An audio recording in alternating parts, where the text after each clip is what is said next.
Lectura del libro de Jonás.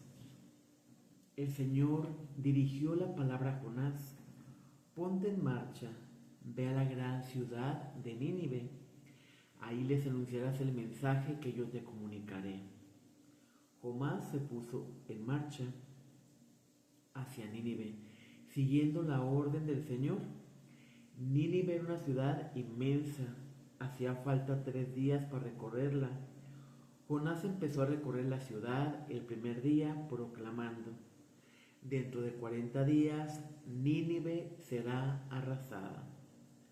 Los ninivitas creyeron en Dios, proclamaron un ayuno y se vistieron con rudo sayal, desde el más importante al menor.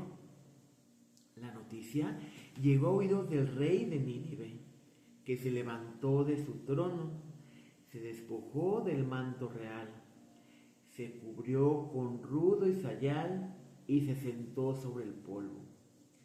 Después ordenó proclamar en Nínive este anuncio de parte del rey y de sus ministros: que hombres y animales, ganado mayor y menor, no coman nada, que no pasten ni beban agua, que los hombres y animales se cubran con rudo y sayal e invoquen a Dios con ardor, que cada cual se convierta de su mal camino y abandone la violencia.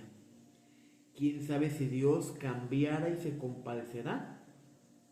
Se arrepentirá de su violencia e ira y no nos destruirá. Vio Dios su comportamiento, como habían abandonado el mal camino, y se arrepintió de la desgracia que había determinado enviarles, así que no la ejecutó. Palabra de Dios, te alabamos, Señor.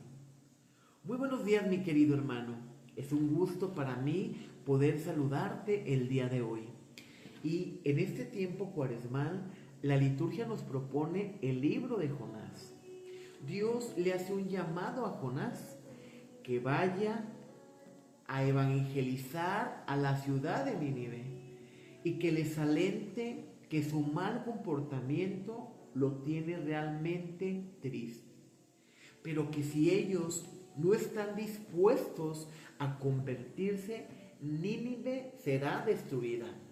Pero hay algo muy interesante en esta historia de Jonás: cómo al principio que recibe el llamado, Jonás no responde a la primera.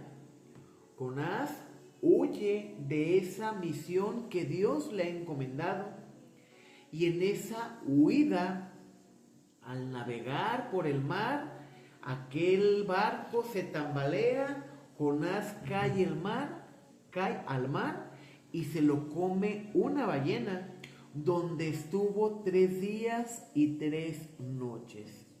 Una vez que es expulsado de la ballena, Jonás se encamina a Nínive.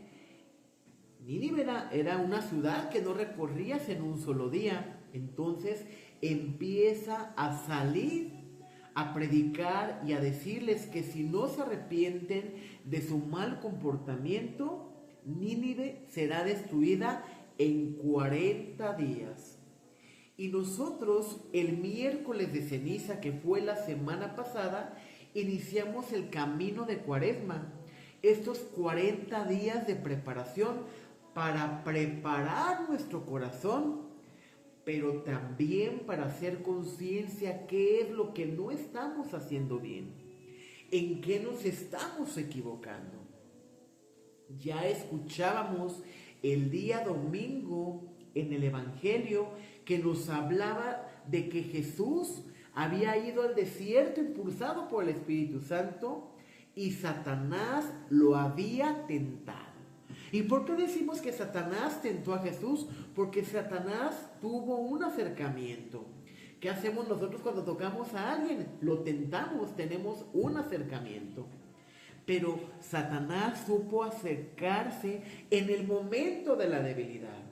Y es esto lo que debemos de comprender, que cuando las tentaciones llegan en el momento en que nosotros estamos más vulnerables, en el momento que estamos tristes, deprimidos, enojados.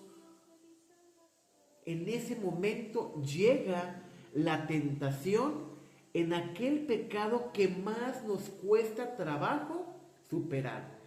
En ese pecado que dices tú, ¡ay, este es mi talón de Aquiles! Ahí es donde llega precisamente la tentación. Y Jesús nos enseña cómo vencer el mal. Porque Jesús le contesta a Satanás con la palabra de Dios. Y ante la primera tentación le dice, no solamente de pan vive el hombre, sino de toda palabra que sale de la boca de Dios. Quiere decir que en la Sagrada Escritura siempre tendremos la respuesta de lo que hemos de responder ante la tentación. El día de ayer meditábamos sobre las 5 enseñanzas del Padre Nuestro. Y en el Padre Nuestro también nos encomendamos a Dios, nos encomendamos a su voluntad, aceptamos su voluntad, le pedimos perdón, le pedimos el pan de cada día. Y para cerrar con broche de oro, le pedimos que nos libre de todo mal y de toda tentación. Esto quiere decir que en el momento de la tentación, ¿con qué podemos combatir el mal? Con la oración. Con la oración del Padre Nuestro podemos combatir cualquier tipo de mal. Pues Jonás nunca se imaginó la respuesta que iba a tener el pueblo de Nínive. Nínive se convirtió, incluso el rey se despoja de las vestiduras, se despoja de la corona, de ese manto real y manda a hacer un decreto que todas las personas, grandes y pequeños, se vistan de sayal, muestren arrepentimiento, pues tal vez así el Señor se compadezca del pueblo y decida no destruir a Nínive. El rey manda este decreto y él pone el ejemplo. Él es el primero en despojarse de todo lo terrenal y tener ese encuentro con Dios por medio del arrepentimiento y de un arrepentimiento sincero. Algo que no debemos olvidar, mi querido hermano, que un corazón contrito Dios nunca lo desprecia. Si de verdad hay arrepentimiento, pues como lo dice la Escritura, en el cielo habrá más alegría por un corazón arrepentido que por 99 justos. Por eso el buen pastor deja las 99 y sale en búsqueda de la oveja perdida.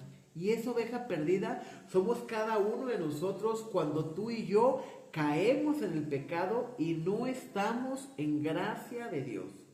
Algo muy interesante que pasa con Jonás es que él esperaba la destrucción de Nínive, porque pues Dios le había mandado a que si no se arrepentían lo destruiría. Y él va y se sube a una hiedra para presenciar en qué momento vería la destrucción.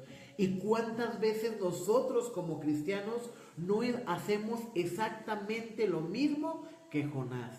Que puede más nuestra soberbia, que puede más nuestro egoísmo, que puede más nuestros juicios que nuestra propia fe.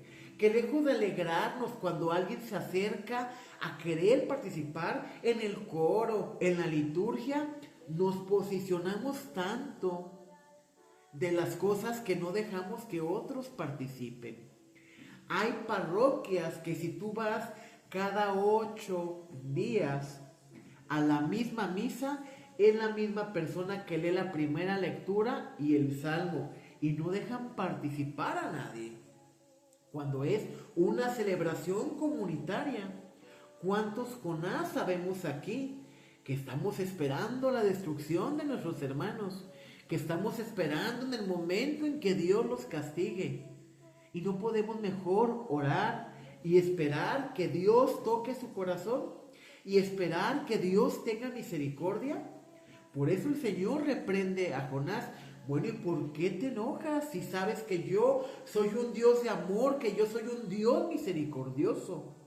¿Que no puedo hacer con lo mío lo que me plazca y darle mi misericordia a quien yo quiera? Tú fuiste instrumento para un mensaje de salvación, para alentar al cambio. Lo demás me corresponde a mí, ya no te corresponde a ti. Y esta misma manera de reprender a Jonás, también Jesús la tuvo con Pedro. O sea, cuando Pedro cuestiona a Jesús, ¿cuántas veces tengo que perdonar? Jesús le dice, hasta 70 veces 7.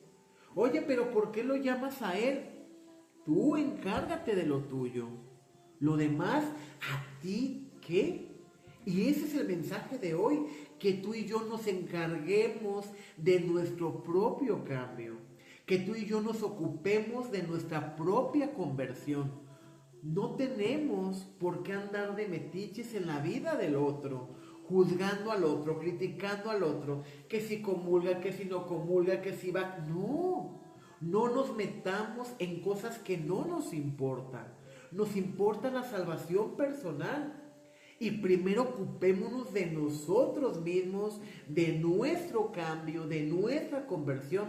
Y ten por seguro que si tú y yo nos ocupamos de un cambio verdadero, pero no un cambio de palabra, un cambio que con nuestra acción demuestre que Jesús se manifiesta a través de nosotros, en la manera de mirar al otro, de platicar, de escuchar, de consolar. Se nota cuando alguien verdaderamente vive esa experiencia espiritual sin decir muchas palabras. Con nuestras obras de caridad mostramos más que 1000 palabras y no ocupamos publicar, fui a un hospital, di de comer al que no tiene alimento, vestí al forastero. No ocupamos divulgar lo que hacemos. Recordemos que tu mano izquierda no sepa lo que hace tu mano la derecha, porque les aseguro que aquellos ya recibieron su recompensa. Tú en cambio, cuando ayudes, que quede en lo secreto, y tu Padre que ve lo secreto te recompensará. Hoy está muy de moda que llegan con personas, las ayudan, transmiten el video, monetizan y se escudan que lo hacen para alentar a otros que hagan lo mismo. Pero no ocupamos, mi querido hermano, andar publicando qué hacemos y qué no hacemos. Si hacemos el bien, se nota. Si Dios habita en ti y en mí, se nota. Si predicamos con el ejemplo, se nota en nuestra manera de tratar al otro, de ser empáticos. Pero si nos la pasamos juzgando, criticando, poniendo el pie, esperando en qué momento vamos a ver la destrucción de los demás, esperando en qué momento vamos a ver cómo Dios castiga a los demás, quédate sentado, porque Dios es un Dios de amor y de misericordia. Y Dios no nos juzga a ninguno de nosotros, sino que Dios todos los días sale a nuestro encuentro y está esperando encontrarse contigo, en abrazarte, en consolarte. No te juzga por tus errores, no te juzga por tus heridas, pero sí te reconforta y te da el camino que debes de seguir.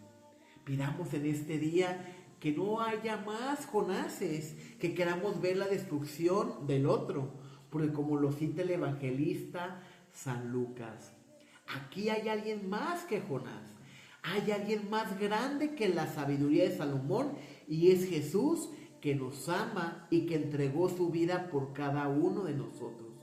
Entonces no queramos ser el salvavidas de medio mundo, ocupémonos de nuestra salvación. Ocupémonos de ser luz y sal en la tierra, para que a través de nuestro actuar otros quieran acercarse y quieran decir, oye, quiero vivir eso que vives tú. ¿Qué tengo que hacer? ¿A dónde me acerco? ¿Qué tengo que hacer para seguir a Jesús?